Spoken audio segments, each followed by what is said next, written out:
ஜனவரி 14 ஐயப்ப பக்தர்களுக்கு ரொம்ப ரொம்ப முக்கியமான நாள். வருஷம் முழுவதுமே இந்த ஒரு நாளைக்காக தான் காத்திருப்பாங்க.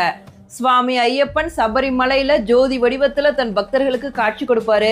அந்த அற்புதமான மகர ஜோதி தரிசனம் ஜனவரி 14 புதன்கிழமை மாலை நடக்க இருக்கு. இந்த கலியுகத்திலையும் கடவுள் காட்சி கொடுக்கிறார்னா அவர் சுவாமி ஐயப்பன் தான். ஏன் இந்த தரிசனத்துக்கு மகர ஜோதி தரிசனம் பேர் வந்துச்சு, ஏன் மகர சங்கராந்தி அன்னைக்கு ஐயப்பன் காட்சி தராரு அப்படிங்கறத பத்தி பார்க்கலாம்.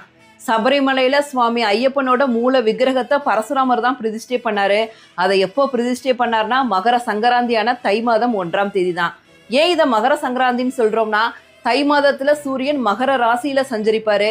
அதனாலதான் இதை மகர சங்கராந்தி அப்படின்னு சொல்றோம். சுவாமி ஐயப்பனோட மூல விக்கிரகம் பிரதிஷ்டை பண்ண நாள் தான் மகர சங்கராந்தி. அது மட்டும் இல்லாம சுவாமி ஐயப்பன் தன்னோட குருவுக்கு ஒரு வாக்கு கொடுத்திருப்பாரு.